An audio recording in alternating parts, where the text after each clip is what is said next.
Well, what day is today? Thursday.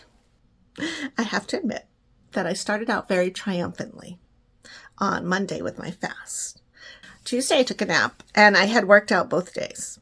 So I know that my body I was very demanding on my body. So when I got up from my nap on Tuesday at 4,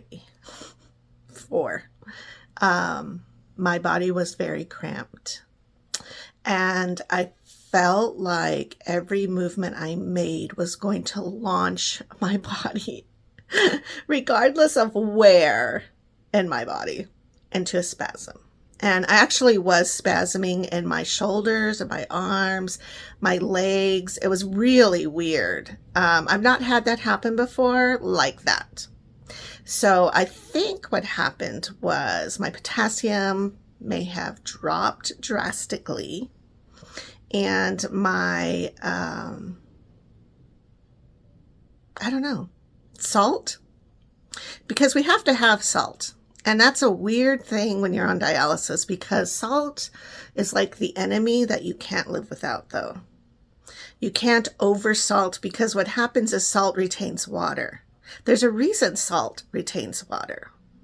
So when that happens and you're on dialysis, you can't retain a bunch of liquid, because that means that you're just basically filling up with toxins, and you don't want that. So it's a very delicate balance, like how much salt should you have? What should you not have? Woo, moving the cart there. One of the things I try to avoid is like soy sauce.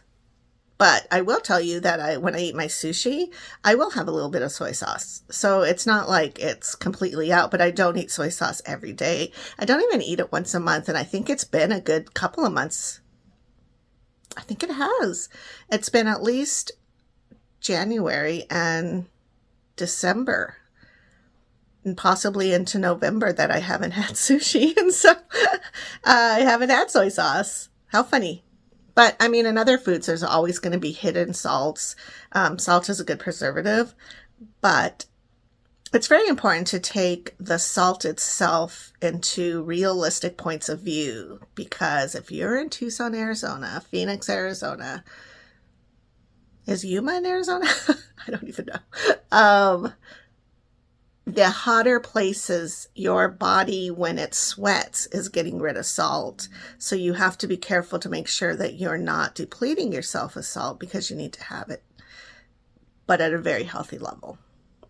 And what that level is, I really don't know too much about all of that. I mean, there's always a number that they want to give you, but I think listen to your body. If you are a man, like working outside roofing or something, and you're pouring sweat, then I think you need to be drinking quite a bit of water and electrolytes, which would mean some salty kind of things in your water. And I know like a lot of the landscaping companies here in town actually have salt pills that they pass out to their crews during the summer. And, so anyways, things like that will make your body totally cramp. But my body kind of spasming, and it wasn't like my heart was spasming or my lungs or anything like that. It was just like a weird muscle thing. And so what I think I did was I probably overdid it working out, which is what I will do constantly. Like I just don't know. It's just a habit. So I just end up overexerting myself. But the problem is, and it's not really, I shouldn't say a problem, but the thing is that because I'm on dialysis, and I just have to be very careful to not overexert myself, but also like I still need to, because I need to work out. So it's a weird area. It's frustrating, confusing, because then my body's just like shutting down, because it's saying like, we're exhausted. We can't keep everything alive right now. So your muscles are going to spasm. Anyways, I went ahead earlier that day. Ironically, I had gone to Fry's and purchased their bone broth, beef bone broth. Actually, no, it was just beef broth, because they didn't have bone broth. and that's okay. So I just grabbed that and I had come home and I thought when I finish my fast, I'll go ahead and drink some of that, which is what I do to introduce my body back into foods. And remember, I was supposed to end my fast on Thursday, tonight. And yet, I have to listen to my body. So basically I broke my fast. I drank, a cup of the bone beef, I keep saying that, the beef broth, and added some salt to it because it's kind of a weird taste. It's bland, really, because it's supposed to be added to like a stew that has other seasonings.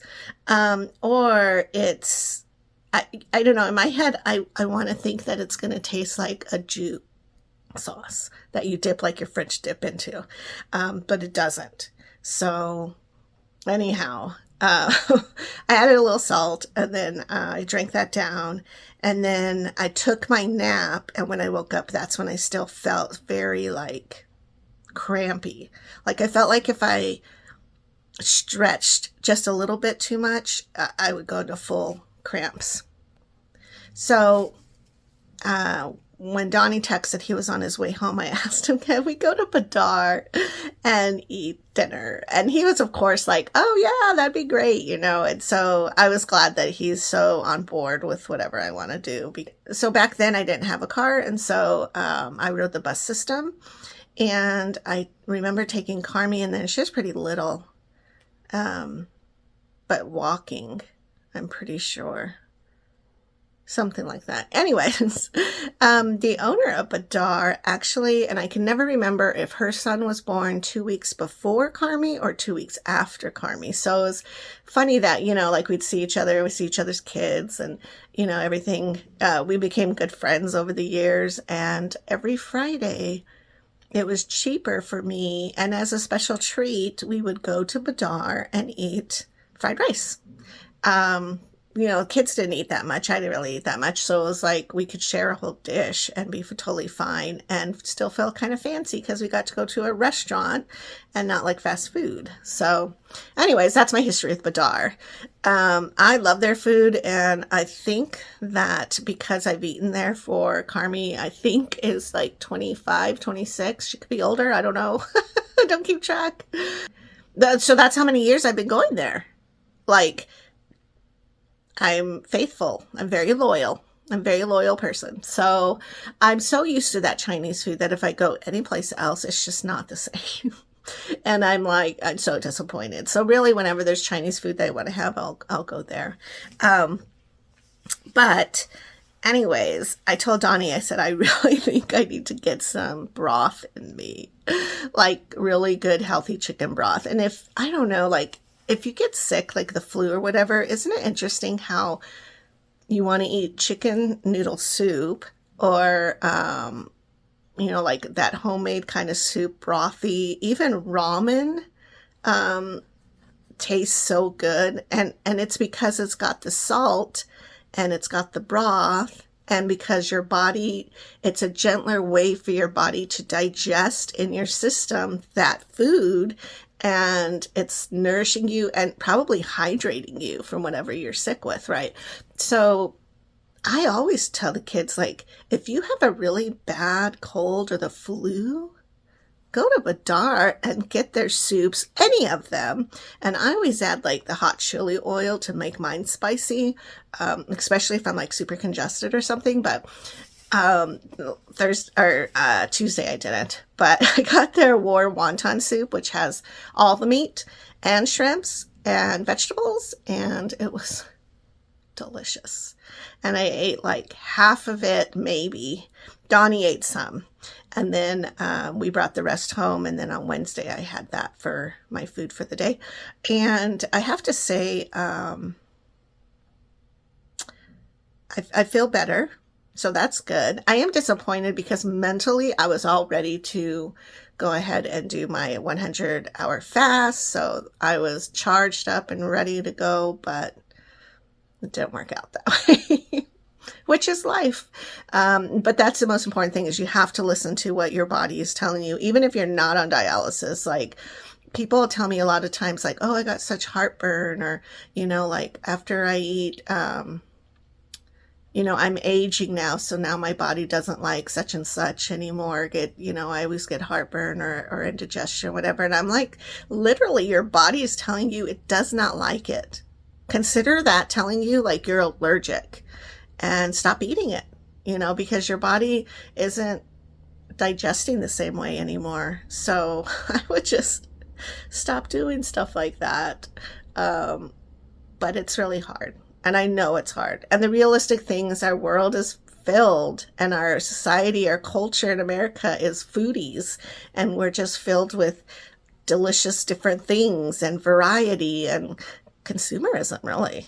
So, I mean, even in food, it's like there's a shopping addiction that happens, and they know it happens, and they want you to shop and to, which lately I have not been doing fries pickup order because we really don't need much.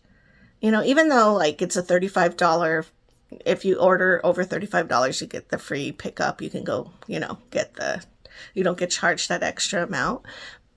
But even then, I'm just like, I'll just walk into Fry's and grab a couple things, but I'm constantly tempted to purchase more or purchase something that I normally would not eat either. And that's the other thing. Like I'll walk by cooked pasta in the freezer section. Looks really good. Like it's a shrimp scampi, let's say, something like that. And I'll walk by it and it'll be like, dang, that looks so good. But I'll keep on walking by because I know that it's not great. Like if I really want that, first of all, I need to plan a workout session before or after. Secondly, I need to see what the ingredients are in there. That usually detours me. And then, like, why do I want that? Because technically, whenever I buy shrimp, I'm kind of weirded out by it. I don't know. I don't know. I can eat a couple of them, and then I'm like, oh, I don't know. So it's not my favorite thing. I'm not a big fan of it, but it does look really good in those bags. So I totally get how you can get tempted at the grocery store, but just try not to, I guess, is the biggest thing. Go with your blinders on and try not to look either direction. Don't go in the middle. But it's hard because like I needed to get pho noodles. And guess where they're at? In the middle of the pastas, ramen, all that kind of stuff, spaghetti, jar things. And then over here is the whole Asian aisle with the soy sauces and all those things. So it's tempting. Rice-a-ronis, things like that, So, and then it's hard because when your son cooks dinner and he's like, yeah, I made dinner if you guys want to come over. And you're like, okay. So you go over and there it is, rice-a-roni or hamburger helper. You can't not eat it. But we just limit it very much to how much we eat and really show them their appreciation, because that's the other thing. We don't want them to think, like, it's weird, huh? When they're little and they're like, ew, I don't want this. And you're like, it's squash or whatever. And then you grow up and you're like, oh, I don't want hamburger helper. So it's like the roles reversed. But oh, well, that's life, I guess. Anyways, I'm going to let you go. I got to finish up this exchange and I will talk to you guys later. Bye-bye.